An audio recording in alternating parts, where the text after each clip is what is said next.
Gracias. Ya. Bueno, ahora arrancando, un poco retomando el tema macro de la situación de la universidad en particular, pero creo que es de toda la educación pública, de la cultura en general. Fíjense lo que está pasando con el INCA. Nosotros hoy tuvimos una asamblea convocada por ATE en el CCK. Yo terminé para venir para acá, terminó a las 4, me vine para llegar con un poco de tiempo, empezar a ordenar un poco las cuestiones y me mandan un mensaje. Yo había visto en la recoba de Leandro N. Alem un grupo grande de policías con, no de civil, no de, con el uniforme común, sino como de pelea, como decirlo, como si fuera la Guardia de Infantería, una cosa así, de la Policía Federal. Y cuando me subo al subte, me mandan mis compañeros desde que habían quedado un rato más allí, toda la explanada del CCK llena de carros hidrantes. Era una asamblea con un ruido que hicimos por los pisos y diciéndole algunas cosas subidas de tono al secretario de Cultura y a sus funcionarios, pero bueno, sin perder la compostura. Pero bueno, estamos en un momento difícil y demás. Y con lo que decíamos de esperar a ver qué sucede con los líderes, que es una de las cuestiones que también me está interesando mucho y lo vamos a ir incorporando un poco, porque vamos a tener tiempo para charlar más allá de las unidades temáticas, de los núcleos temáticos, algunas cuestiones teóricas que también están un poquito más sueltas, pero que alimentan lo que decimos. Y una de las cuestiones que sobre todo con la defensa del patrimonio y todo que venimos empezando a hablar, la sociedad civil, también otros derechos, ¿no? Conforme se va involucrando, se van generando después lo que se llama la inscripción en la esfera estatal. Al revés de lo que pasa en una estructura hegemónica clásica, donde el bloque hegemónico, o sea, las élites y las personas que adhieren a esos discursos, bajan al resto de la sociedad. Por ejemplo, las declaratorias de monumentos históricos nacionales, cómo se patrimonializaba objetos de museo o qué sé yo, el trabajo de Carlos Vega o de Andrés Chazarreta recogiendo cantares, canciones, coplas o músicas.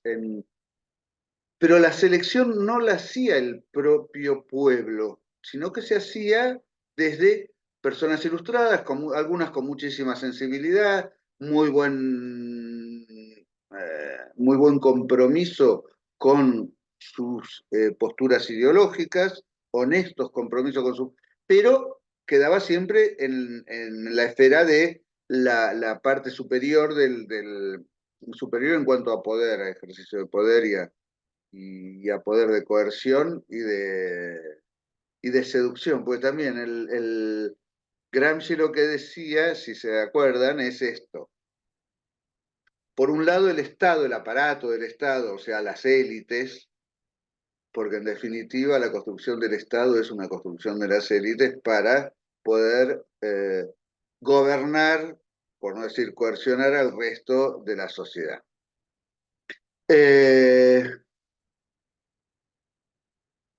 No solo es coerción, o sea, el uso de la fuerza, sino que también es seducción, es convencimiento. Entonces, fíjense cuánta gente que no tiene un peso dice que los universitarios, los trabajadores del Estado somos la casta.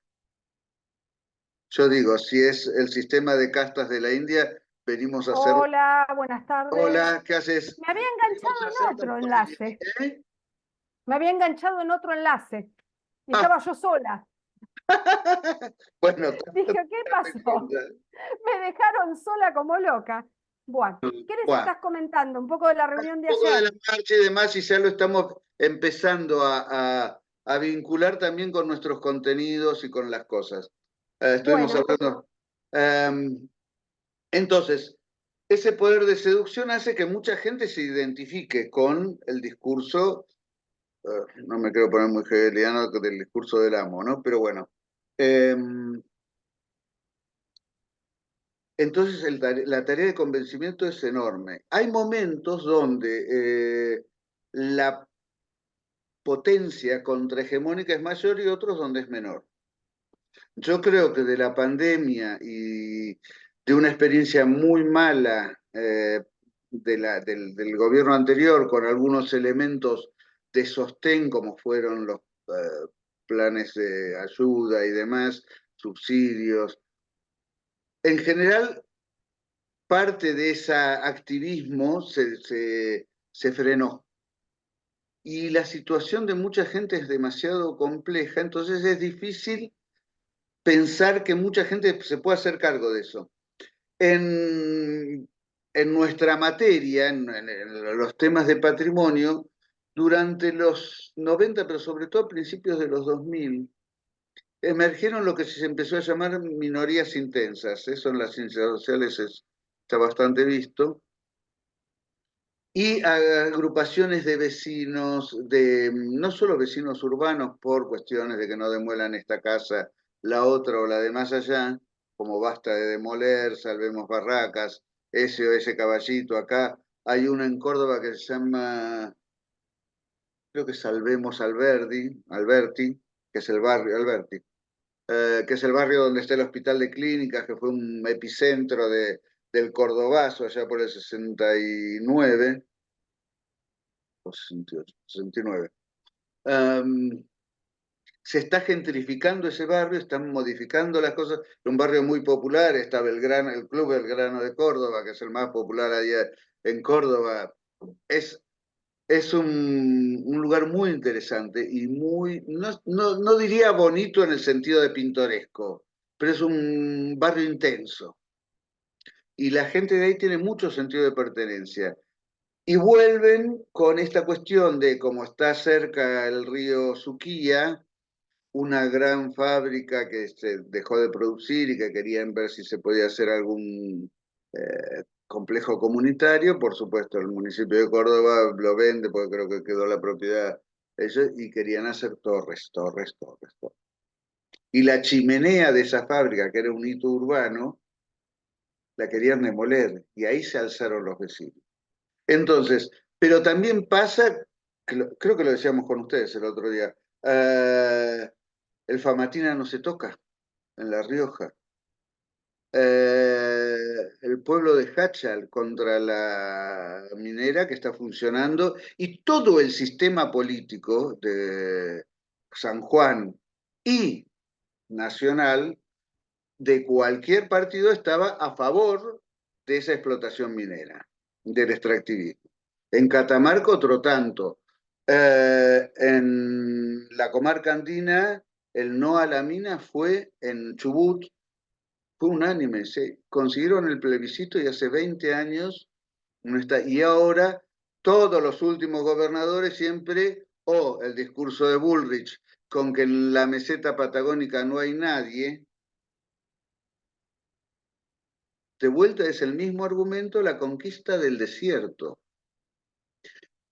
Digo, también cómo los hechos y los procesos históricos tienen tanto que ver también con el lenguaje y cómo se lo nombra. Yo prefiero toda la vida, me parece mucho más honesto, es la conquista de la Patagonia.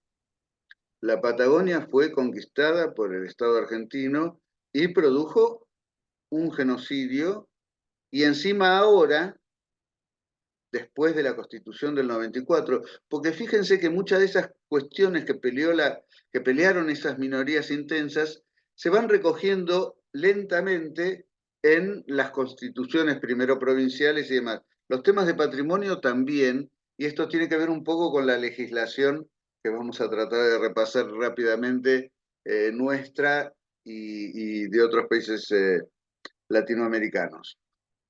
Pero la Constitución del 94 les reconoce a las comunidades originarias la propiedad comunitaria de las tierras ancestrales y después de 30 años va a cumplir la Constitución, no se terminó de materializar el censo que marcó una ley que se hizo en función de ese derecho constitucional que se le reconoce a las comunidades.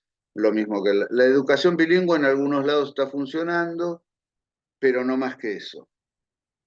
Y siguen siendo marginados, corridos y demás. La Corte, el Tribunal Supremo de la provincia de Neuquén, desechó un reclamo de una PULOF, no me acuerdo ahora en qué departamento, miento si les digo, creo que es al sur de Neuquén, será cerca de Bariloche, la verdad es que no me acuerdo. Pero no les reconoció un derecho que les consagra la Constitución Nacional. Ahora, ellos van a tener que ir a la Corte Suprema de Justicia de la Nación. Si no les dan bolilla, tendrán que ir a la Corte Interamericana y de acá a 10 años por ahí le reconocen cuando el bosque que era de ellos desapareció. Entonces, fíjense todas las dimensiones que tiene la discusión sobre los bienes comunes, sobre esta herencia compartida, porque digo, retroceder en devolver toda la Patagonia, yo creo que es una utopía imposible y seguramente podemos convivir en estados nuevos, distintos, no quiero decir estado nuevo porque es el estado nuevo de Brasil, me hace acordar eso, pero distintos de reconocimiento de las múltiples nacionalidades que puede haber en un país como el nuestro, aunque haya una dominante, porque digamos, la conquista sucedió, la conquista, hablamos castellano, etcétera, etcétera. Eh, pero bueno, reparar algunos de los problemas mayores que hubo en aquel momento, me parece que es un trabajo que tenemos que hacer y que debemos exigir los ciudadanos y las ciudadanas. Vamos a seguir siendo inclusivos pese a que el presidente no le guste. Así que bueno, estamos con eso. Mucho trabajo va a depender de nosotros, de las posibilidades que tengamos reales, porque también a veces uno se cansa de pelear, de estar permanentemente. Eh, no siempre las nuevas generaciones traen un recambio, hay momentos también de reflujo. Digo, si tantos jóvenes votaron a Milei, es porque les resultó más creíble o están más desencantados de todo el sistema que les pareció mejor romper todo y demás. Pensemos si con el grado de educación que se viene deteriorando desde hace tanto tiempo, un chico a los 16 años está en condiciones de votar. ¿Cuánto de historia conoce? ¿Qué conocimiento de la política tiene? Y demás. O una persona que está desesperada porque está corriendo atrás del alimento, de lo más elemental cada día. Es muy difícil que tenga la autonomía como sujeto para tomar una decisión consciente. Los hay, pero son casos muy excepcionales porque están peleando contra cosas que nosotros ni nos imaginamos. Pero bueno, Paula, ¿estás ahí? Me parece que se fue un ratito. No, porque quería decirles otra cosa. Vamos a ir subiendo algún material adicional sobre paisajes culturales, habíamos dicho, porque tiene que ver también con esta cuestión de la interacción entre el hombre y su entorno natural, cómo en determinadas culturas es distinto y es más armónico ese trabajo. Un poco hay dos o tres propuestas que son interesantes sobre este tema. Uno era la costa del Río de la Plata, que no me acuerdo quién la había en el Gran Buenos Aires. La costa del Río de la Plata es muy interesante y no solo al sur del Gran Buenos Aires, que todavía está bastante intocada, sino sobre todo hacia el norte, que es la más antropizada, donde el hombre ha hecho más intervenciones, y donde la actual civilización capitalista en esta etapa está siendo cada vez más depredatoria y también el mismo concepto de extractivismo que podemos asignarle a la megaminería, a la sojización de todo el campo argentino. La semana pasada mataron a un campesino militante del MOCASE en Santiago del Estero, porque esto viene pasando hace años. Territorios que no eran productivos, cultivables o ambicionados por el capital, por el campo, como dicen la gente en la sociedad rural, los ojeros y demás. Conforme va avanzando la tecnología, se hacen cada vez más resistentes a temperaturas, la soja, estos híbridos con las semillas y la propiedad de semillas, bueno, están pudiendo plantar en cualquier lado. El desmonte en el este salteño y en el oeste de Formosa y el Chaco es espantoso. Y está afectando comunidades ancestrales y comunidades de criollos que tenían el usufructo de esas tierras desde hace generaciones. En Santiago del Estero está pasando y están desplazando a la población porque viene gente, el gobierno de Santiago te reconoce el título de propiedad de un escribano acá en Buenos Aires. Que el escribano este de Buenos Aires tiene un parche en el ojo y firma se ata la lapicera al gancho, pues es un pirata, seguro. Eh, y están sucediendo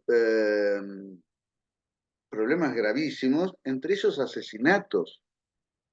Después nos quejamos de la población que vive en las villas y de que les den planes para poder subsistir. Cuando no tienen una cultura urbana, les cuesta mucho insertarse. Entonces, hablamos de patrimonio, hablamos de toda la vida, hablamos de cultura, hablamos de todo lo humano. Esto que decíamos la vez pasada, de la transversalidad, la política cultural no es solo cultura, entre comillas. No es música, no es danza, aunque sean danzas populares o música popular y música académica, etcétera. No son los edificios bonitos, es lo humano. Entonces, también políticas culturales las tenemos en salud, las tenemos en educación, las tenemos dije en su momento, obras públicas, porque tener una vida armoniosa con el medio, si el Estado promoviera esto en lugar de darle todo a los concesionarios de las autopistas, a los extractivistas de sojeros, en la ciudad de Buenos Aires o Rosario, a los extractivistas urbanos. Nosotros le estamos llamando extractivismo urbano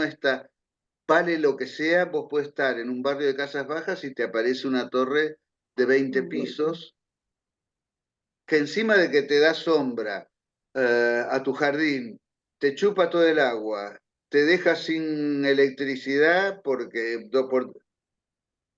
el consumo crece, pero no crecen las infraestructuras. Entonces, todas esas anomalías que inciden también en el paisaje hacen a la calidad de vida y deberían estar integradas en una política cultural donde no digo que el ministro de Cultura sea el primer ministro, aunque a veces me gustaría, pero no en este caso, no ahora.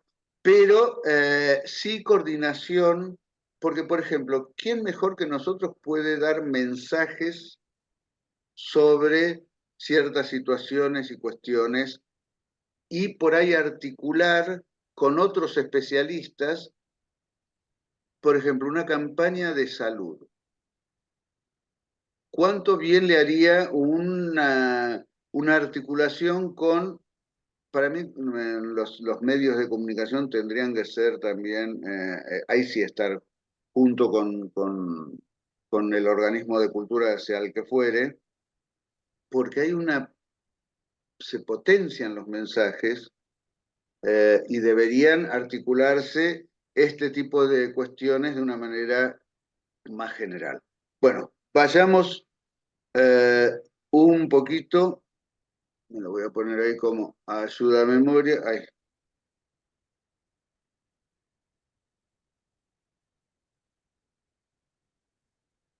Así los voy viendo también, pero... Yo ya les tomé los presentes. Ah, bárbaro. No sé si viste que te mandé una planillita con todos los presentes. Hay una chica que nos aparece, que después tenemos que verla, eh, porque viene todas las clases, pero no estaba en la lista y no sé eso, cómo se resuelve. Ah, Yo creo que te la puse ahí en la lista, te la marqué. Ese tipo de cuestiones como para que queden todos al día, ¿no? Con el tema de sí, la sí, sí, sí. asistencia y de que puedan cursar también. Y Sí, otra cosa de comentario, ¿pudieron entrar al EVAED y subir los trabajos? Porque yo había habilitado una carpeta de tareas para que ustedes... se los comenté también. Ah, claro. Necesito saber a ver si pueden entrar y subir, ¿no? Porque así yo veo si La resulta o duda es la no. siguiente. Sí, Cuando uno utiliza esas pestañas y sí, entrega el trabajo, en sí, este caso sería la idea, después queda sí. como bloqueado para entregar el trabajo en sí. Ah, O sea, como que es de una Mucha sola duda. subida. Por eso no perdón. lo subí, lo mismo. Por eso muchos O no sea, subimos. una En mi sola vez caso, lo pueden subir. Sí, yo no lo claro, había usado No, nunca. pero está bien, no habría problema si fuera por eso, porque pongámosle, ¿no? Vos subís tu trabajo, Eduardo, o sí. María, o el que sea.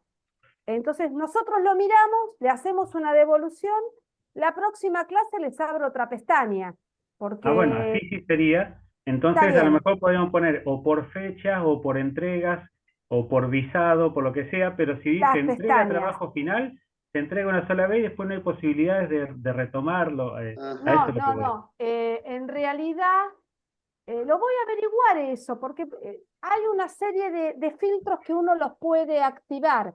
En Claro, principio, suban todos los trabajos en esa carpeta y vamos a hacer la prueba. Y yo averiguo si Y se puede después los activar. aplazamos a todos y a Los todas. aplazamos a todos. No, no, averiguo si hay algún filtro para que... Pero me parece que la idea de estas carpetas, por eso yo le puse como una fecha abierta, no le puse fecha, porque en realidad este tipo de tareas, uno le pone fechas entre tal día y tal día. Si no lo suben entre esas fechas, se cierra la carpeta. No se puede subir más. Yo lo dejé abierto, le puse fecha hasta julio para que ustedes pudieran subir los trabajos. Claro, Yo pero creo que... averigüemos esto que dice Eduardo a ver Sí, si por es eso nosotros cierto. les habíamos dicho lo del foro, porque en el foro lo que tiene es esa posibilidad, primero de que podamos ir como todos Ah, viéndolo, eso es lo que tiene el foro, que podemos todos ir viendo también el laburo de los compañeros, En la y carpeta no que pueden podés, verlo que ustedes. podés contestar y contestar. O sea, eso es lo que tenía el foro, quizás a diferencia de este formato. yo hoy a Claro, la porque mañana que estuve investigando un poquito con mayor detalle, nunca me había dedicado demasiado a esto,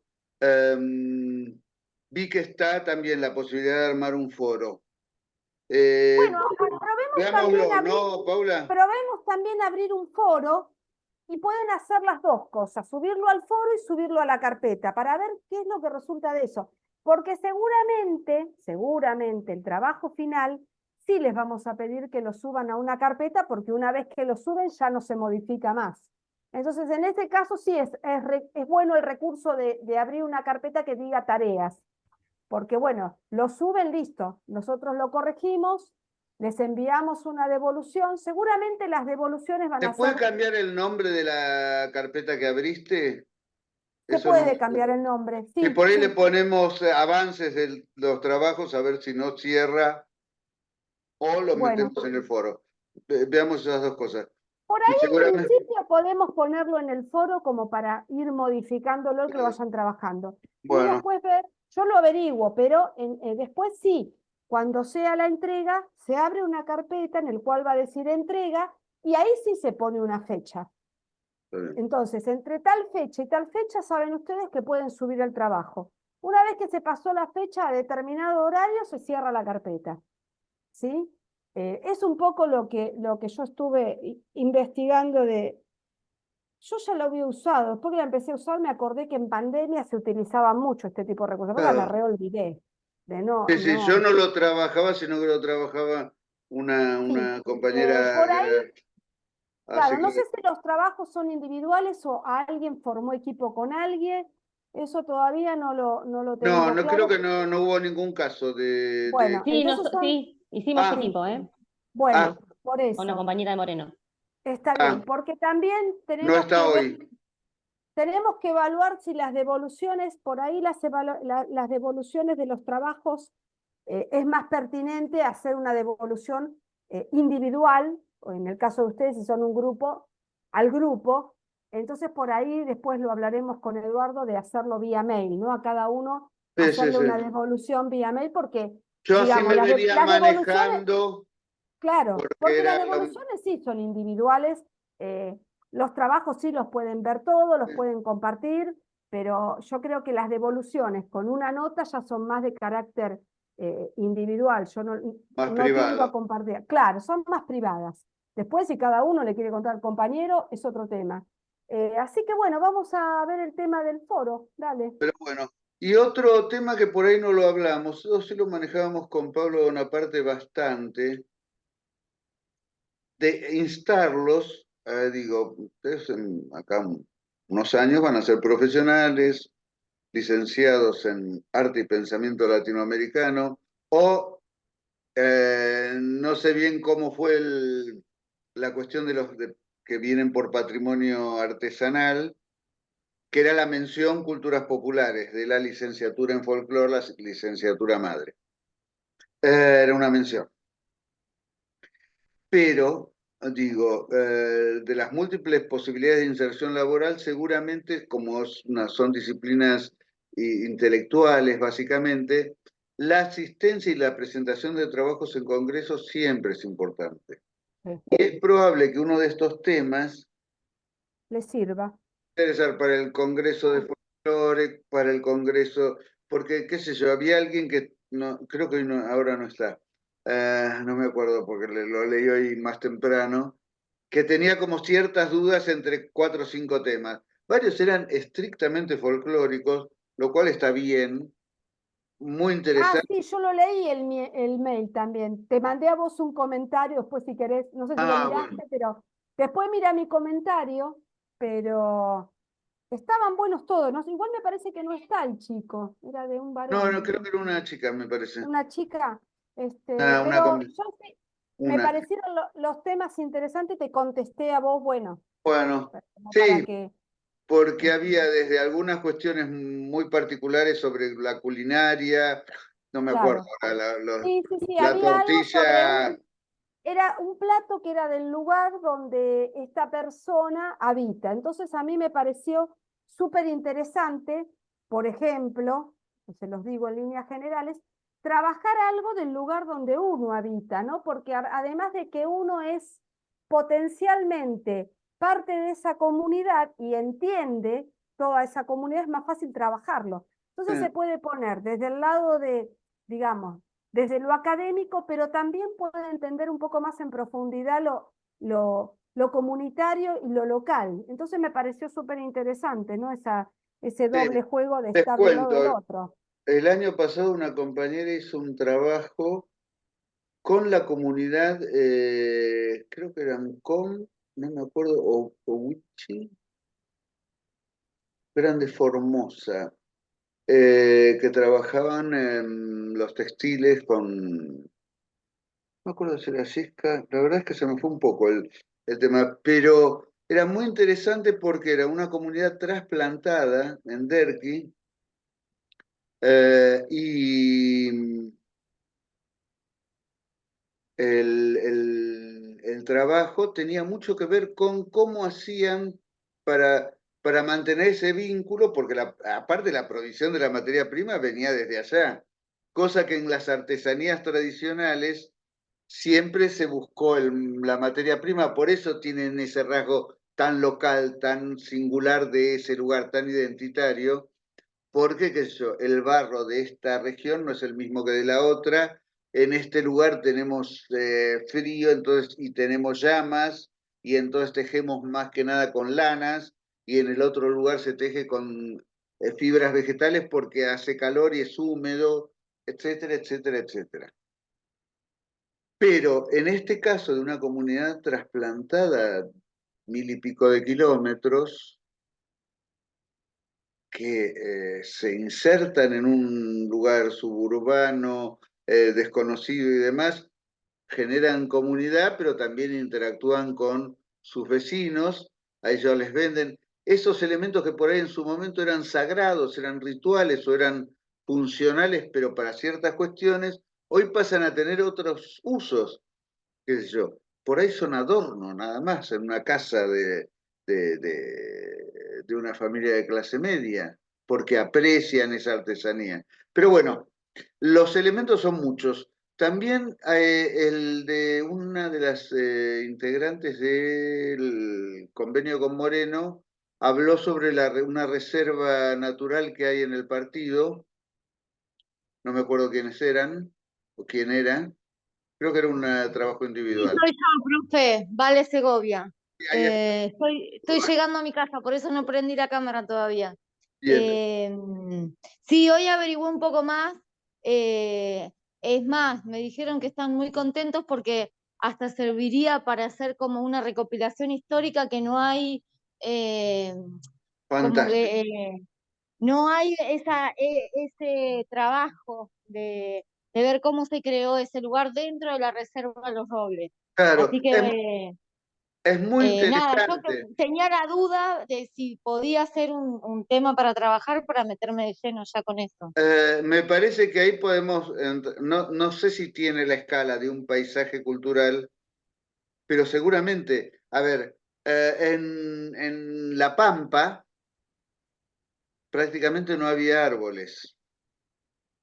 En La Pampa tiene el ombú. En la selva marginal bonaerense, son semillas y plantas venidas con las crecientes y arrastradas sobre todo por el Paraná. En La Plata todavía, afueras de La Plata, uno ve árboles que son de otros ecosistemas y que arraigaron bien ahí. En la Reserva Ecológica de Buenos Aires, que iba a ser un barrio administrativo que se le ocurrió a Cacciatore, porque todos nuestros gobernantes parece que tienen la vocación de que lleguemos caminando al Uruguay, pobres. ¿No? Porque cada vez van corriendo la costa más van estrechando el estuario cada vez más. Con 2 o 3 crecidas en los años 80, cuando ya se había abandonado ese proyecto faraónico y nadie sabía qué hacer con eso, se pobló, como sucedió naturalmente en otros lugares de la costa bonaerense, de esa flora y llegó con los camalotes, fauna.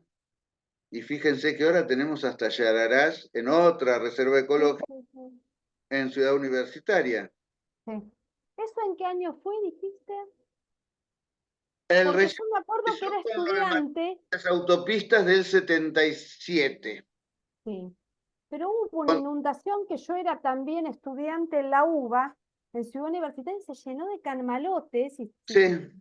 Es más, tuvieron que Eh, tapar todas las rejillas porque se metían víboras, se metía todo tipo de fauna, pero te estoy hablando 90 y pico, o sea, más adelante todavía, o sea que sí. hubo No, varios no, fenómenos de esto. periódicamente hay Sí. crecidas en el Paraná, yo no me acuerdo ahora, e incluso con las grandes represas disminuyó, Claro. pero no les digo que era un régimen parecido al del Nilo, pero había desbordes Era parecido, sí. y el Paraná normalmente trae mucho sedimento y los camalotes, los sirupé, Sí, sí. por ahí vienen bajando y qué sé yo, en algunos islotes pues se forman verdaderas islas flotantes de camalotes, por ahí te llegaba un jaguar, Sí. chacaré, Sí. Era una cosa muy loca, pero ah, sucedió. y se veía mucho esto. Entonces la costa ahora estaban, ya hace unos años, no me acuerdo si eran los Roca o los Bulgeroni, una de estas grandes familias que tienen diversificados los negocios, queriendo hacer una especie de barrio cerrado con puerto para yates y demás, en la zona de Bernal Berazategui, no me acuerdo. Ah, sí, fue todo un tema ese. Fíjense que hablando de esto, de paisajes y de patrimonio, y después nos metemos más en el tema de la unidad 4, porque si no, Ahí sí no llegamos. Pero tiene que ver también.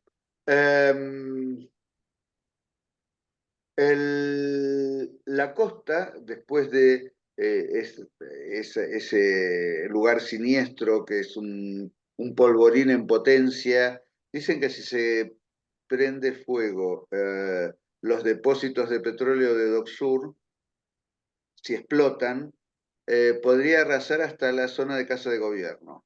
Sí, sí, sí. Hablar de la zona cercana, De Villa. hecho, no hace mucho pasó algo Sí. y se alarmaron todos y se veía, yo trabajo dentro del municipio, Claro, el Dock Sur, fue mismo bastante de la grave el hecho, Boca. ¿no? Sí, Bueno, después vienen las quintas de Villadomínico, que son ancestrales.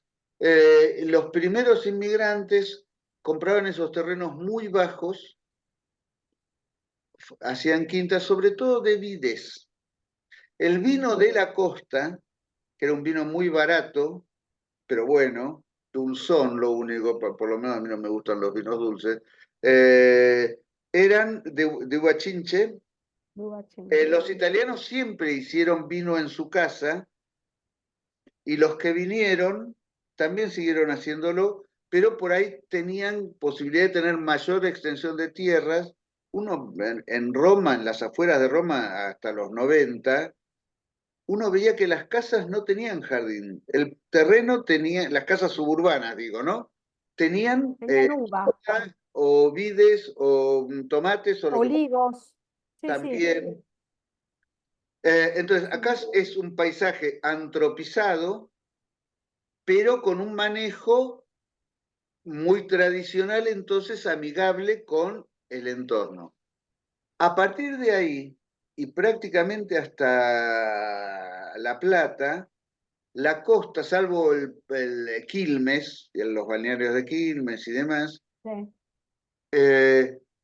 tiene mucha zona de bañados, ya no hay claro. canca, es bañado, y entonces ese humedal es el que le permite un reflujo, flujo y reflujo, y absorber inundaciones, una humedad excedente cuando hay exceso, a,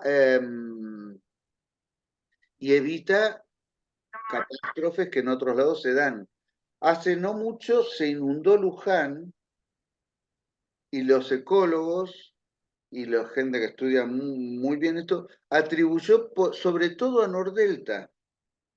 El humedal, que es el delta, que es esa zona del encuentro del Paraná de las Palmas con el río Reconquista, se fue urbanizando. En principio era lento, porque cada tanto había inundación en el Tigre, entonces había que ir a hacer, pero era periódico y era manejable. Ahora de golpe es una eclosión y se inunda hasta Luján, o sea, se puso en peligro Los que, todo los que somos, sí, los que somos pobladores de la zona norte, lo que es Tigre, San Fernando, San Isidro, Vicente López, viejos pobladores de la zona, nos acordamos de todo lo que era esa zona de Tigre, donde está Nordelta, eran todos terrenos inundables. Eran el famoso humedal que recogía todas las aguas de lluvia y del río Luján cuando se desbordaba. Sí, sí, sí. Cuando Constantini, el mismo dueño de Malva, con su hermano, Rodolfo y el otro no me acuerdo cómo se llama, compraron lo que son las tierras de Nordelta, que la pagaron 2 mangos. Claro.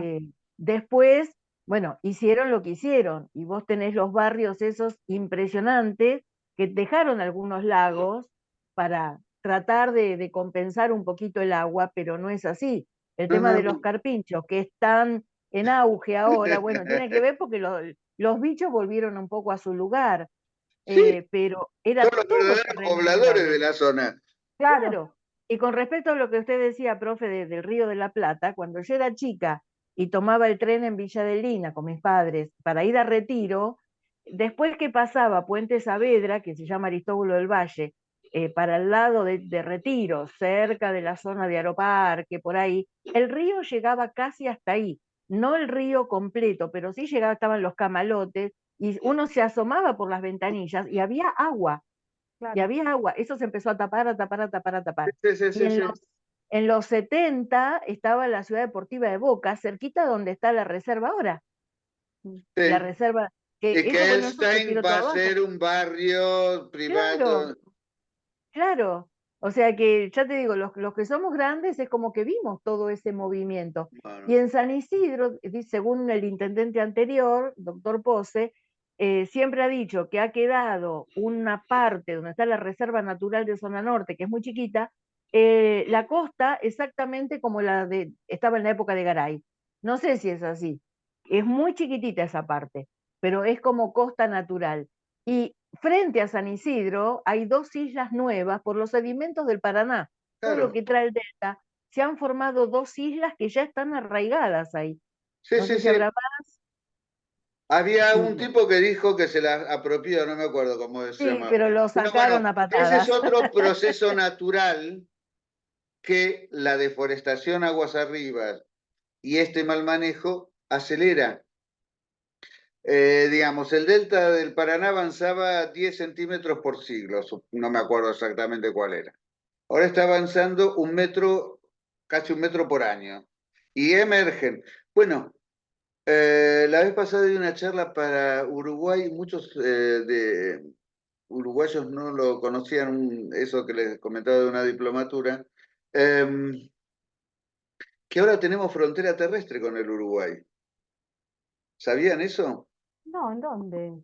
En la isla Martín García, el Tratado del Río de Sí. la Plata deja la isla Martín García, aunque está del lado del Uruguay, con soberanía argentina. Sí. Pero todas las islas que emerjan al noroeste de esa línea divisoria van a ser Para para Uruguay. Uruguay. Y entonces los sedimentos que trae el Uruguay, que siempre fue un río mucho más cristalino, en las canciones folclóricas lo dice, que el Paraná, aunque el Paraná no en todo su desarrollo es igualmente, que arrastra tanto sedimento, ese río color de león que vemos nosotros, como Sí, sí, decía. sí. Si uno está en Corrientes y cruza el puente y se puede parar en el puente, ve que del lado del Chaco el río es como lo conocemos por acá, o el Paraná de las Palmas, el Paraná Guazú, algunos. Y del lado de Corrientes es cristalino. Uno va a bañar a la playa a Paso de los Libres y es arena blanca y agua transparente. Lo único que tiene palometas, entonces tienen toda una cosa para protegerte de la... No llegan a ser pirañas, pero te pueden hacer bastante daño.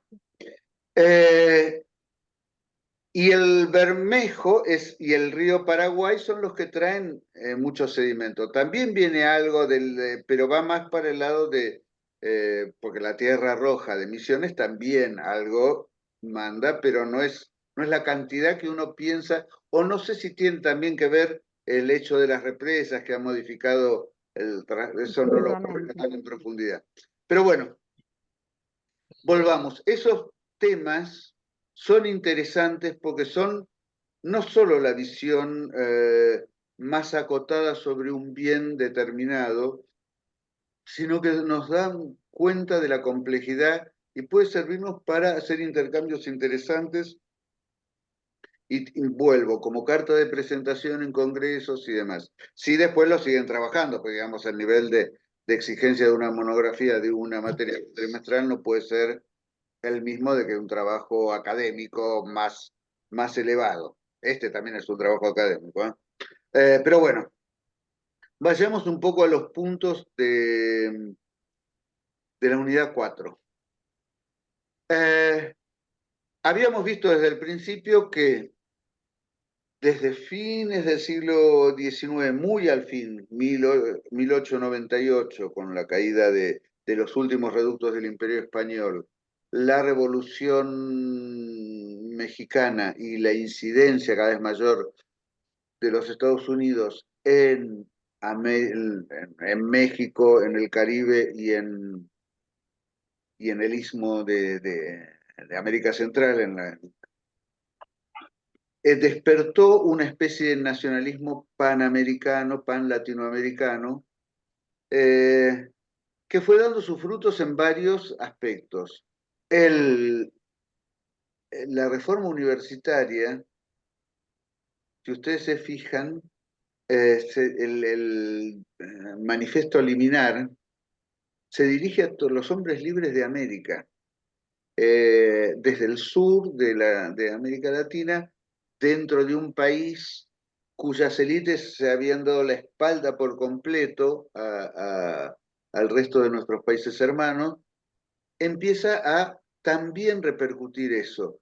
Habíamos hablado de los movimientos políticos en varios países, el Partido Revolucionario Institucional, no el engendro que quedó de 70 años después, sino el de Lázaro Cárdenas, el APRA en Perú, la Unión Cívica Radical en sus comienzos con Hipólito Yrigoyen en la Argentina, ciertos movimientos políticos en Brasil, ciertas revoluciones post caída del imperio, que aunque no terminaron bien, bueno, desembocaron de alguna manera en el Estado Novo, filofascista, sino fascista, pero que generaron movimientos con sus diferencias más o menos paralelos en distintos países, en casi todos los países de América. No tengo la información completa, pero vamos a ir recopilando y subiéndole algunos casos más. Pero básicamente nacen el Instituto Nacional de Antropología e Historia en México, lo habíamos dicho, el Servicio del Patrimonio Histórico Artístico en Brasil y la Comisión Nacional de Monumentos, Lugares y Bienes Históricos en la Argentina. Más allá de que el inicio eran más o menos parecidos, eran una visión histórica bastante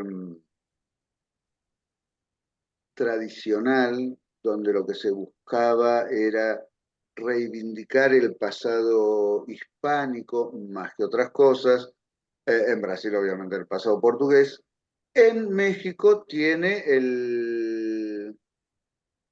la impronta de que tienen, como en Perú, grandísimas civilizaciones y unos monumentos de un pasado anterior a la conquista.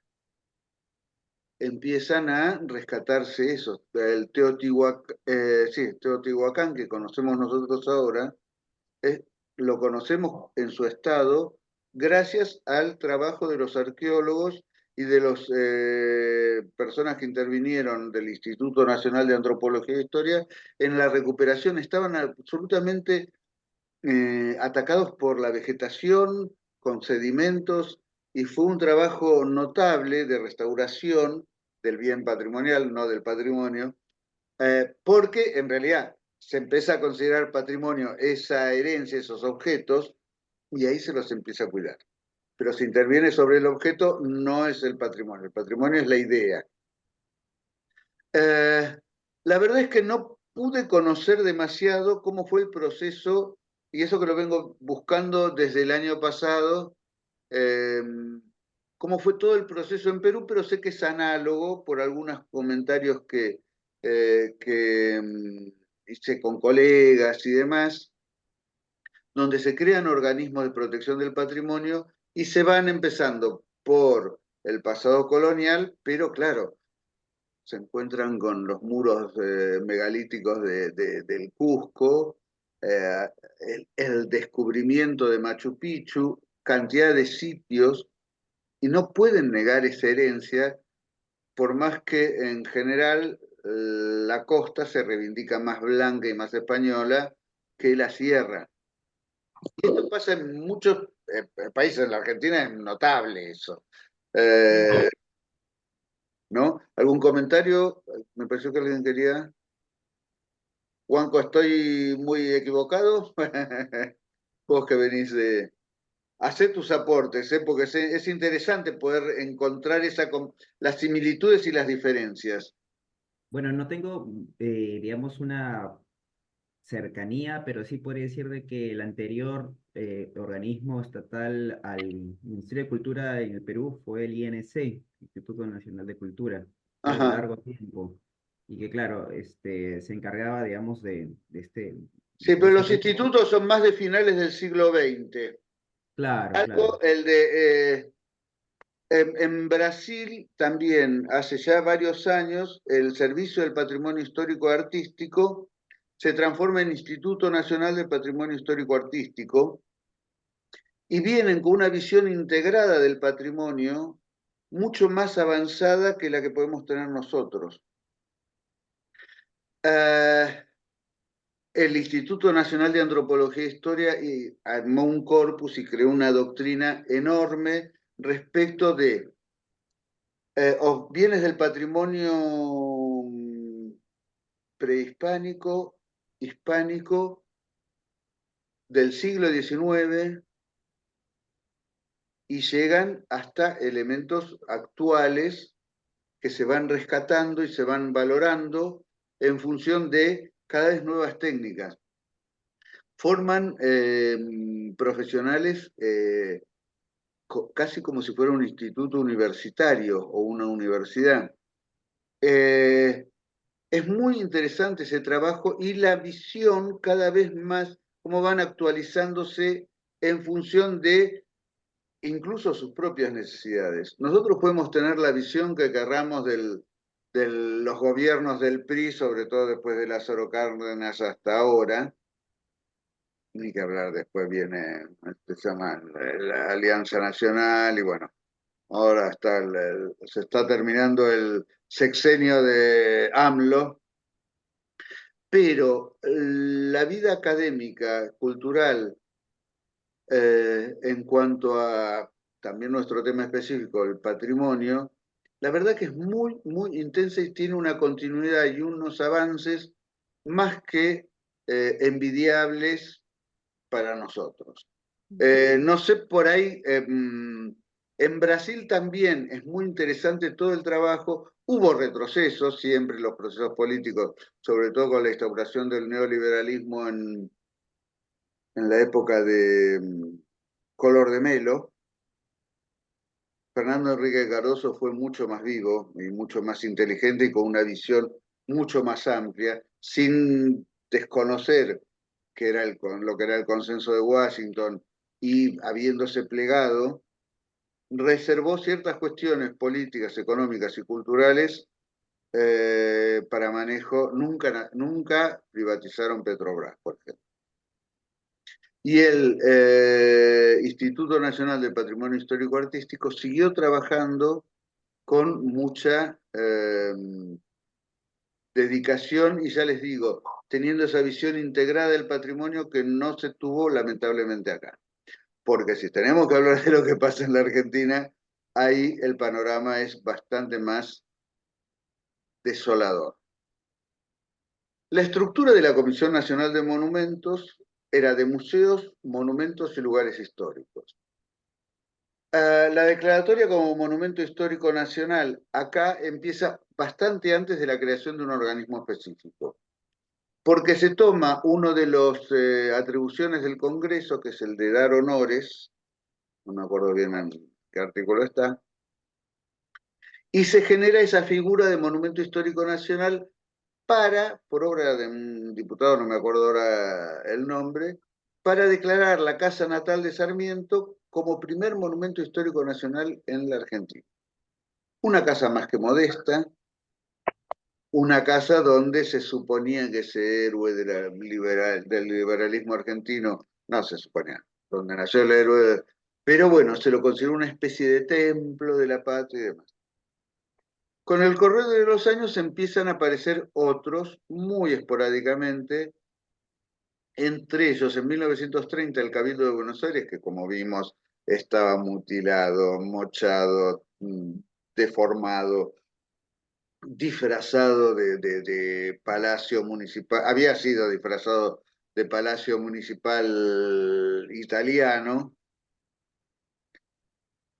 mal, pero bueno. Y inmediatamente después, en el 33, que es interesante, el Cabildo lo pide la declaratoria, no me acuerdo si era el mismísimo Honorio Pueyrredón, un diputado Pueyrredón, que era del radicalismo, la rama más aristocrática del radicalismo, pero lo consigue sacar antes de la caída del gobierno de Irigoyen. Y en el 33 se declara el llamado Palacio San José, que en realidad era un establecimiento industrial, por ser la residencia de Urquiza y el lugar donde murió.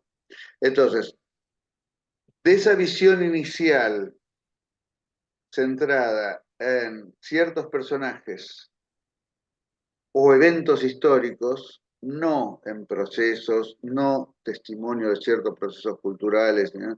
Sino personaje, prócer, y evento, caso del Cabildo, el grito del 25 de mayo.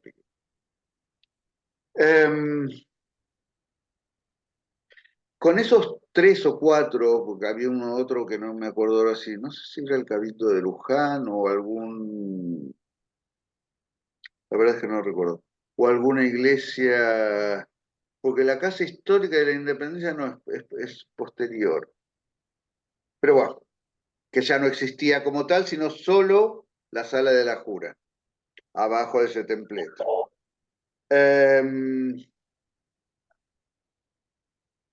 Se crea en principio en el Ministerio de Obras Públicas la Superintendencia de Monumentos Nacionales porque atendía a la custodia de la materialidad.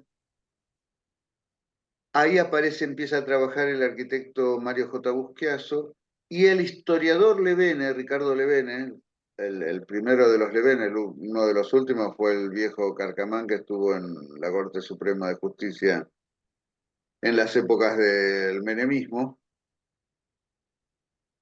crea una comisión, que más o menos la estructura en otros países era similar. En Chile, por lo menos hasta hace poco, tenían una Comisión Nacional de Monumentos con una estructura similar a la nuestra. No sé qué pasó en los últimos, sobre todo en los últimos gobiernos de la concertación y qué pasó con los gobiernos de Piñera. Bueno, eso no lo tengo muy claro estos últimos 10, 15 años. Que también atendían al objeto único, el prócer o edificio bello también, después empezó a incorporarse ese concepto, ¿no? Algún palacio, alguna cosa. Y la comisión era una comisión honoraria y lo sigue siendo, o sea, no es profesional. Los profesionales somos nosotros y no tenemos poder de decisión. Es una estructura mínima, una ley que no se modificó hasta el año 94, donde solo se le hizo una modificación mínima, que tenía 10 artículos que decía, se crea la comisión va a tener la superintendencia sobre los bienes, se nombra más o menos aleatoriamente bienes, monumentos, los objetos de los museos en sí mismos, la administración de los museos históricos, uno el de Bellas Artes. Y ese cuerpo colegiado solo se juntaba para decir, declárese tal cosa, o ver si aprobaba lo que el Ministerio de Obras Públicas, por suerte, Busquiazo tenía bastante buen criterio, a pesar de algunas cosas que hoy no compartiríamos, esos criterios de intervención en estos edificios, pero la estructura quedó básicamente la misma. Después les voy a pasar también el texto de la ley original y el texto que se modifica en 2015, pero por ejemplo, se había conseguido al final de la dictadura, cuando empieza la electrificación del ferrocarril Roca, la electrificación significó la destrucción de montones de estaciones muy queridas a lo largo de, sobre todo las estaciones menores, las grandes de Temperley hacia Constitución, salvo la elevación de los andenes y algunos cambios menores, quedaron más o menos intactas. Pero estaciones como las de Adrogué Turdera, que era soberbia, la de Bursaco, y otras, Lavallol, hacia el tren que iba a Florencio Varela, no, se intervino después.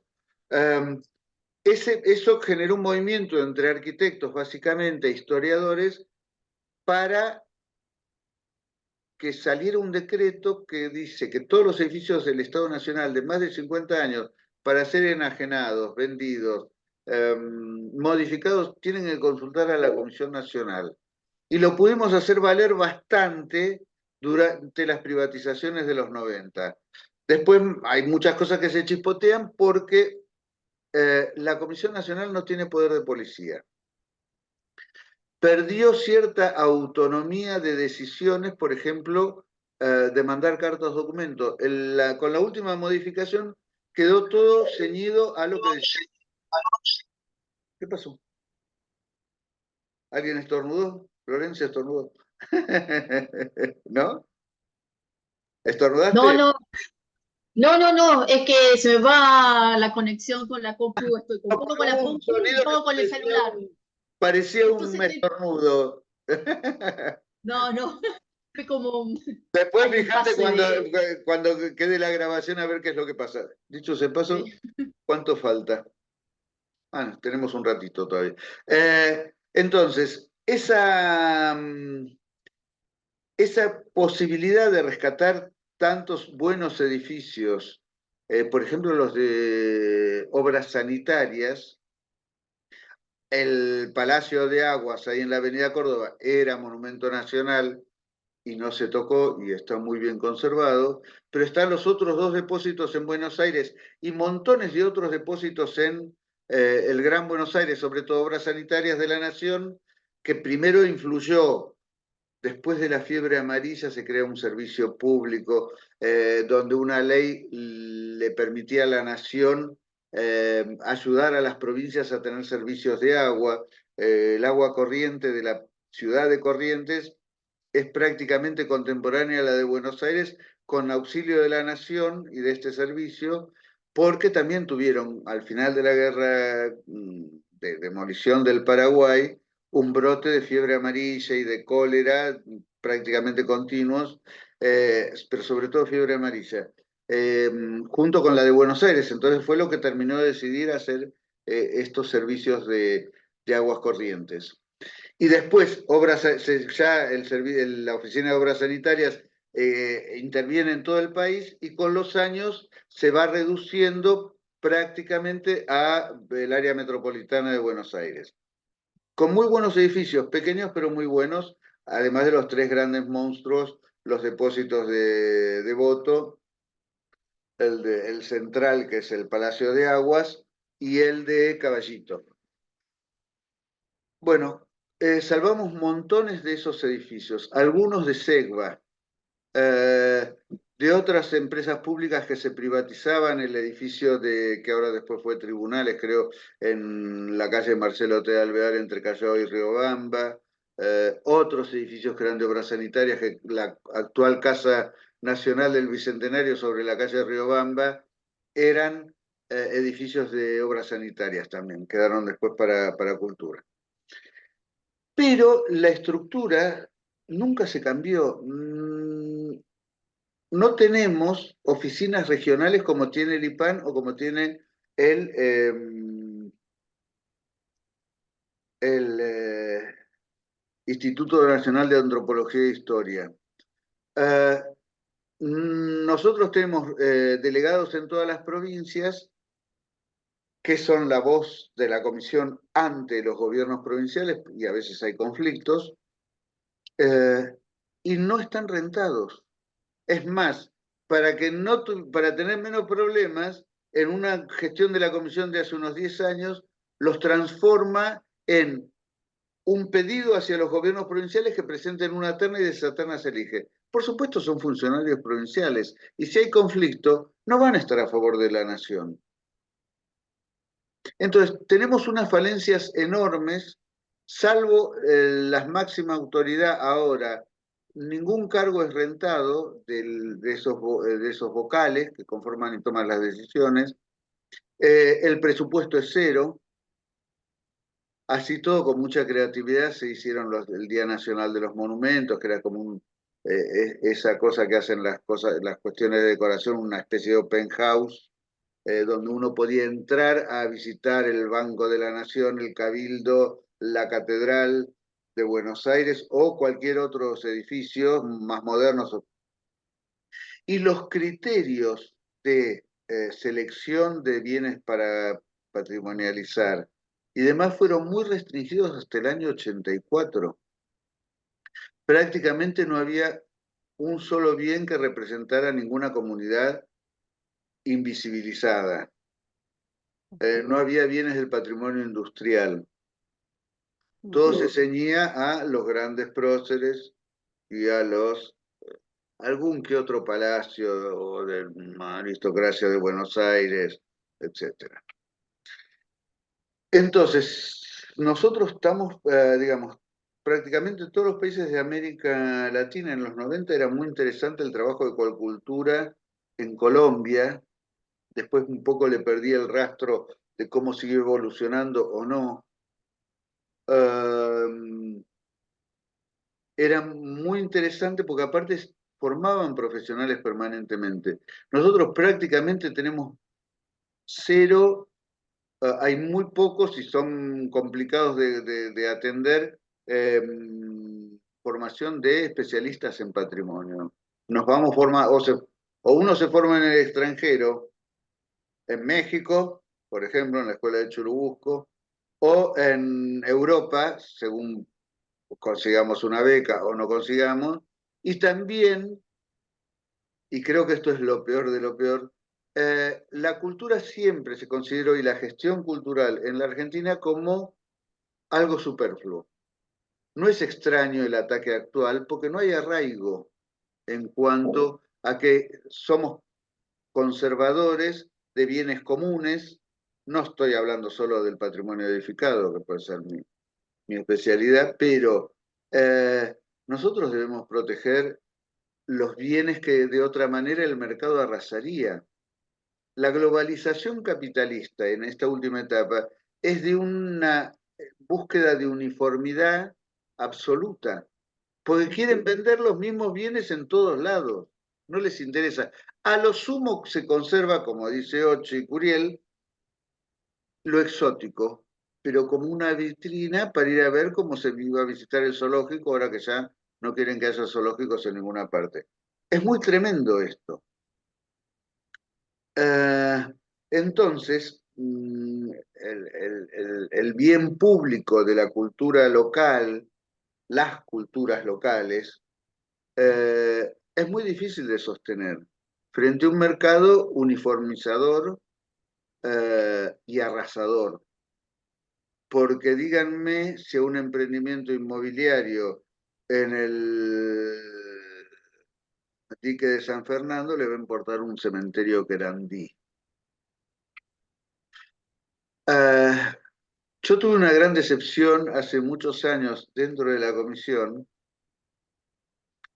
porque la iglesia de Quilmes, ahora catedral, estaba todavía vivo, ¿cómo se llamaba el obispo que fue uno de los señalados por la dictadura como comunista, junto con Jaime de Nevares y Ponce de León, Nena de Zárate, Monseñor Devoto creo que estaba en Corrientes, y este hombre, el de Quilmes, si alguien se acuerda, me lo Ponce dice. de León en San Nicolás. ¿Eh? Ponce de León en San Nicolás. Nicolás, perdón. Sí, sí, sí. Pero creo que Zárate está dentro de la diócesis. Yo mucho de eso no conozco, pero bueno. Está cerca. Pero... Cerca. Bueno, y el de Quilmes, Novak. Ahí está. Me volví. No. Ustedes saben por qué es Quilmes. Alguien va a trabajar en las ruinas de Quilmes allá en Tucumán, ¿no?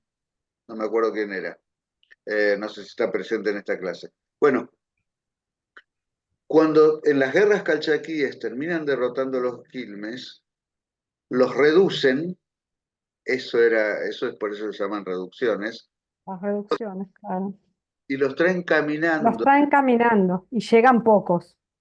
De 2.000, 3.000 que capturaron, llegaron 60. Sí. Y hacen la reducción de Nuestra Señora de la Inmaculada no sé qué, de los Quilmes. El atrio de la catedral todavía tenía algunos restos del primitivo cementerio de los Quilmes en Quilmes, en provincia de Buenos Aires. La iglesia se empieza a construir no exactamente en el periodo colonial, pero es en los primeros años de la República. Es un núcleo poblado desde hacía muchos años, muy antiguo para nuestros parámetros, y el cementerio estaba bajo las losas, bajo las baldosas del atrio. Y se les ocurrió modernizarlo. No es monumento histórico nacional, es lugar histórico nacional que con una visión restrictiva y arcaica considera nada más que la superficie. Se declaraban lugares históricos nacionales a los campos de batalla. El Campo de la Gloria en San Lorenzo, provincia de Santa Fe. Entonces, en general se hacía lo que se quería. Y hoy las disciplinas ven que hay arqueología de los campos de batalla. Los lugares históricos nacionales, uno los tiene que preservar en su materialidad, más allá de la valoración por lo que puedan representar, porque pueden contener testimonios ocultos. Pasa no solo en los campos de batalla del siglo XIX o de las guerras, sí, de las guerras de la independencia o de las guerras civiles, sino que también pasó, por ejemplo, con la autopista 25 de Mayo, con lo que fue el centro de torturas, el centro de detención y torturas, el Atlético. No sé por qué le pusieron Atlético. Es el circuito Banco Avo. Atlético es ahí en Paseo Colón. El Banco, que también se demuele al poco tiempo y termina en el Olimpo, en Floresta. Cuando se puede determinar, que lo determinan también, hoy hablábamos de minorías intensas, los vecinos y los sobrevivientes, en muchos casos fueron los únicos que sostuvieron la posibilidad de preservar y de valorar esos lugares. Fueron los primeros. El Estado siempre vino después. Uno de los sobrevivientes en charlas con los vecinos se acordaba de que él escuchaba de vez en cuando, calculaba que cada 15 días a la hinchada de Boca, que pasaban por ahí. Y cuando vuelve del exilio, empieza a recorrer y empieza a preguntar a los vecinos, y los vecinos de San Telmo empiezan a identificar que sabían que había dichos, que había movimientos extraños en un edificio que era de la Policía Federal y que había desaparecido con la traza de la autopista. Era una antigua fábrica de fósforos que había estado la policía con una división de suministros, no me acuerdo bien, y estaba bajo tierra el verdadero centro clandestino porque era todo subsuelo. Bajo la tierra y los pilones de la autopista. Bueno, los vecinos junto con los sobrevivientes consiguieron ubicar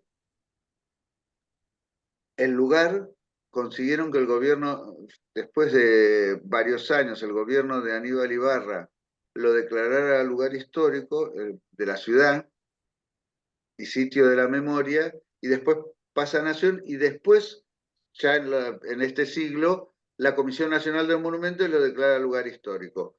Y ya estaba avanzado en gran medida la excavación, y esa excavación también es prueba en juicio. ¿Se acuerdan que habíamos dicho que los bienes del patrimonio tienen un valor documental y testimonial importante y son el soporte del patrimonio, pero no son el patrimonio? Por ejemplo, muchos de los pocos sobrevivientes, muchos recordaban el ruido de las pelotitas de ping-pong, jugaban al ping-pong, los represores. Y aparecieron en lo que era el montacarga ascensor, pelotitas de ping-pong. Y aparecieron elementos de la policía y aparecieron cosas que sirvieron para armar el plano del lugar, las funciones de algunos de los espacios, y recién ahora se está pudiendo.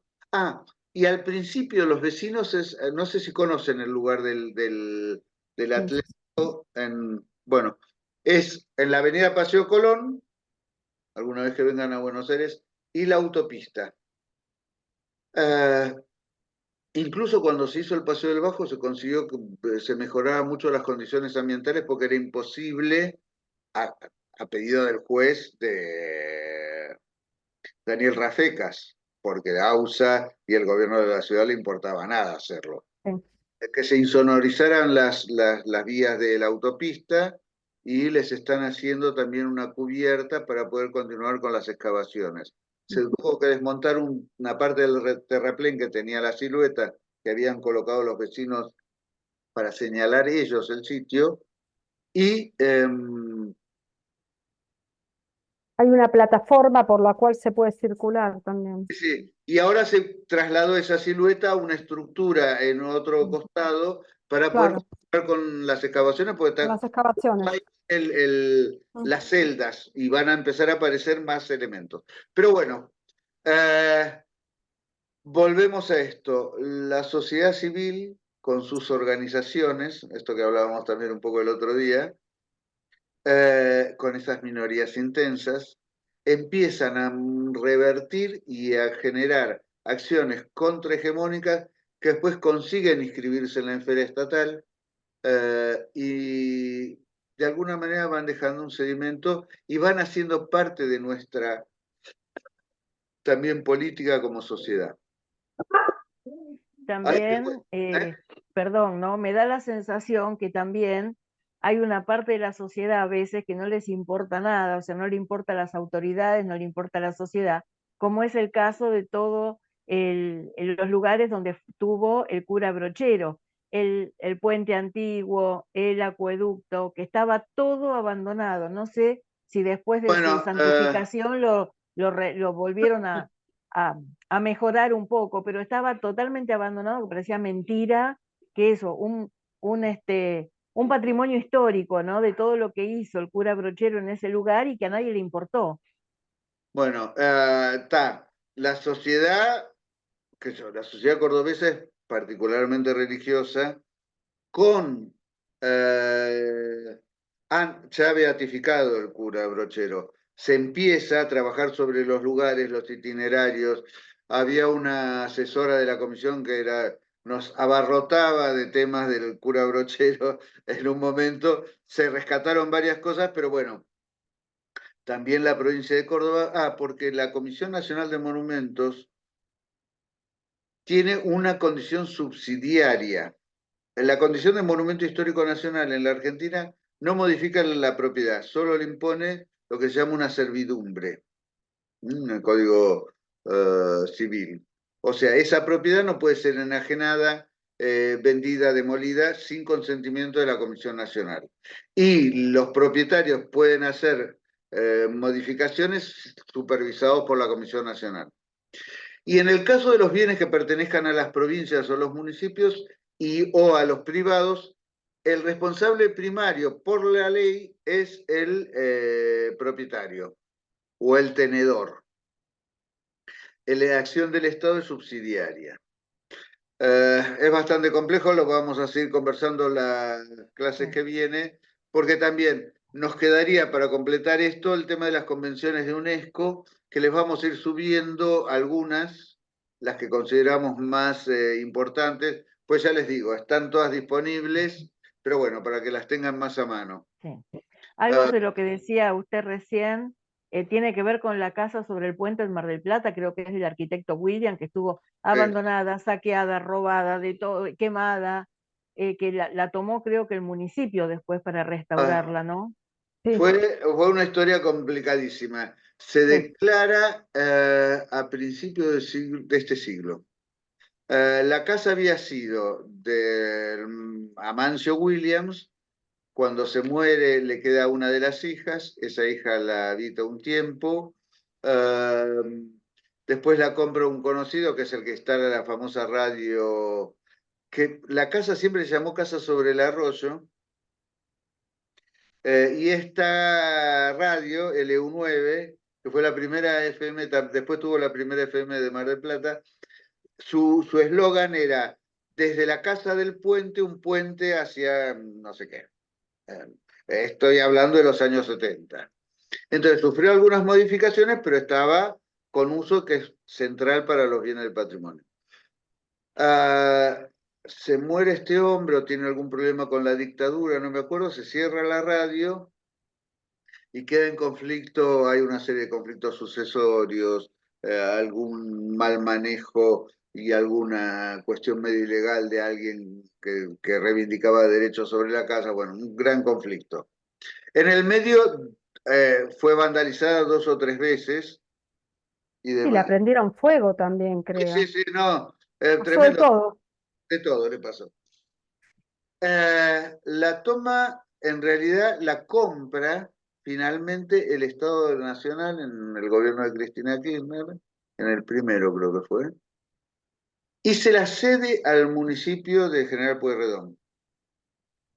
Pero la obra, que es otro de los grandes problemas que tenemos en el manejo de los bienes del patrimonio cultural edificado en la Argentina, la comisión no tiene ningún presupuesto, les había dicho, las obras en las que interviene el Estado Nacional las hace la Dirección Nacional de Arquitectura, que por suerte terminó formando un equipo que trabajamos más o menos en conjunto, pero era como que había que agarrarles la mano porque tenían el mismo criterio que había sido válido en la época de Busquiazo para intervenir en cualquier edificio y hay que tener ciertos cuidados técnicos que, bueno, no vale la pena abundar, pero digo, si la casa estaba sentada en barro, tratar de usar un cerecita y cemento para evitar que suba la humedad es inútil y es contraproducente.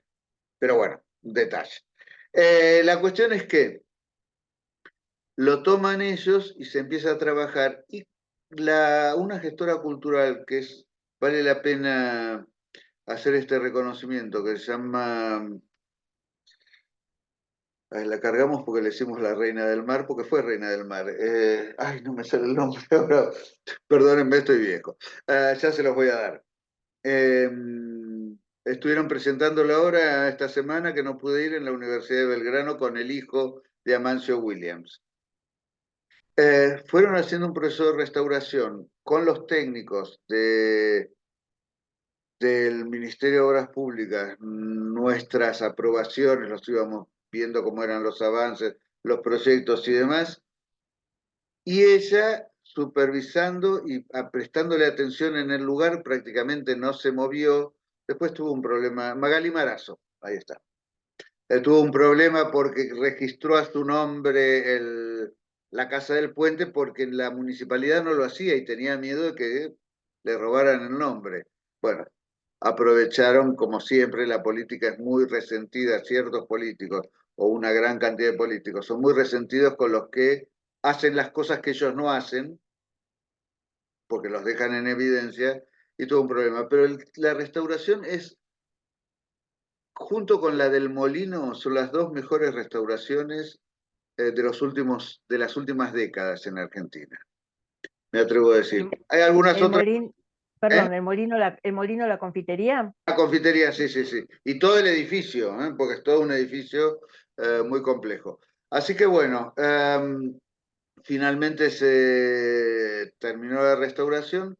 Falta completar, para que pueda visitarlo cómodamente el público, un edificio anexo en el medio del parque, medio oculto por los árboles cerca de la entrada, para que haya baños públicos, se ven venta de tickets y algunos souvenirs y estén los empleados.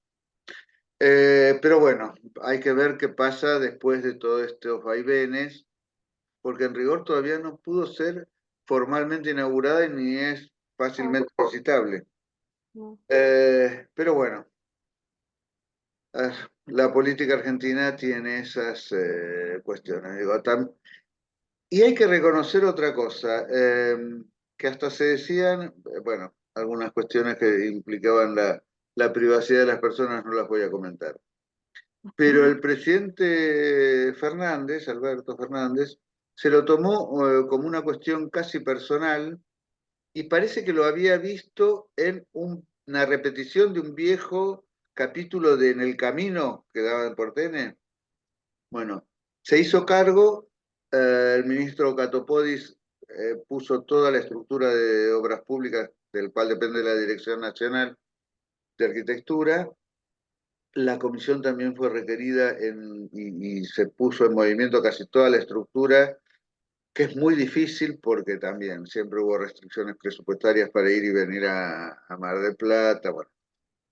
Hubo también conflictos internos dentro de la comisión, donde alcanzó a estar Magalí Marazo desde 2022, pero bueno, ahora está en interdicción toda la comisión actual y hay que ver qué es lo que pasa con las nuevas autoridades. Como ven, la política también desde lo malo influye y mucho en el manejo de los bienes del patrimonio cultural. En otros países, si está profesionalizada y tiene esa estabilidad, genera mejores productos y mejor gestión de estos bienes.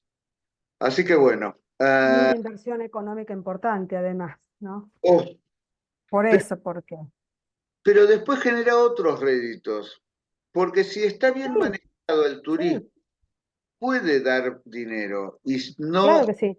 dar al bien. Esto que hablábamos criticando lo que pasa en la Quebrada o en otros sitios que son patrimonio mundial.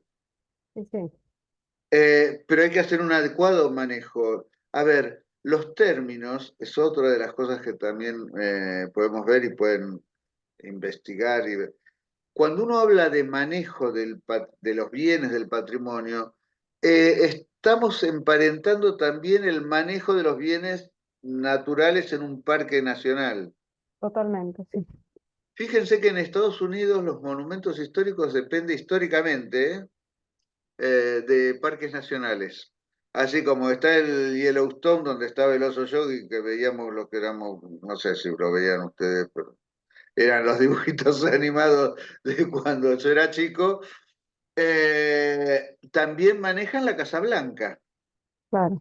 Y en la Casa Blanca, que digamos, la casa en sí quedó nada más que como residencia. El Salón Oval, y ahora tiene dos pasadizos, uno hacia un lado y otro hacia el otro de la casa. El Salón Oval está en las oficinas del presidente, que es un anexo. Ellos tienen un manejo muy particular con respecto entonces lo hacen como si fuera una réplica exacta del Salón Oval que estaba en la casa, que está todavía en la casa. Y la señora del presidente, que tiene eso, la First Lady, que tiene tanto peso allá, esa cuestión tan machirula ¿no? De los Estados Unidos, le dan la gente de la administración de la casa, mire, si usted quiere decorar la Casa Blanca por la parte residencial, mire, tiene este catálogo de 3 modelos de silla, Claro. 4... Está condicionado a... Claro, está perfectamente estipulado. ¿A vos te gusta más el verde agua? Bueno, tenés este raso verde agua, pero no puedes hacer cualquier cosa. Si te gustan No. y querés pintarlo de naranja, no, señora. Claro. Usted quiere mucho a la First Lady, pero no hace lo que se le ocurre. Cosa que no pasa acá con la residencia de Olivos ni remotamente. Así que bueno, la cortamos acá porque ya estamos llegando a las 8. Nos vemos el lunes y espero que nos veamos. Nos vemos el viernes, los que puedan ir al abrazo a Folklore. Yo voy a tratar de llegar a las 6, creo que llego. Es a las 6, va a haber actividades desde las 5, va a haber talleres. Y bueno, los que puedan ir a la marcha, ¿no? El 23. Sí, el 23. La información oficial sobre la marcha va a estar entre mañana y fin de porque semana. hoy había una última reunión de coordinación. Claro. Pero lo van a, digamos, lo van a subir en todos los medios, ya sean los medios para los profes y para los estudiantes, ¿no? Pero bueno, los que puedan siguen ir... en Instagram o en otras redes al departamento, ahí se van a ir subiendo Les todo. pedimos presencia porque, bueno, es importante, porque no sabemos de la continuidad en el otro cuatrimestre, así que depende de nosotros, ¿no? Nosotros y nosotros. Está complicado, sí. Está muy complicado. Pero la UBA ya dijo que no arranca el segundo cuatrimestre. No hay presupuesto y el panorama que, bueno, Eduardo también estuvo ayer en la reunión, es bastante negro, así que lo que les pedimos es que traten de estar y en la medida, bueno, los que no puedan, traten de difundirlo y de concientizar sobre la educación pública, ¿no? Porque no es solo en las universidades, sino es a nivel general. Bueno, Y el chicos, abrazo a folclore que es el viernes, ¿no? Eso es no el sabía. viernes 19 Desde horas. las 5, no empieza más temprano, no hay clases. 18 horas, perdón. Sí, sí, arranca a las 5 de la tarde con actividades. Hay creo que una clase abierta, una cuestión así. Ahí Bueno, en Loria. voy a ver En si lo Loria. pongo, Gloria. voy a ver si lo pongo ahora, porque lo tengo que buscar en Instagram y mandarles el enlace por la plataforma o por Dale, el dale. chat. ¿Eh? Sí. Por el WhatsApp. Sí, por el WhatsApp. Hasta el viernes. Nos Bueno, vemos. Chau. pasen lindo y nos vemos el viernes. Chau, chau. Muchas gracias. Hasta No, entonces. por favor. Chao, buenas.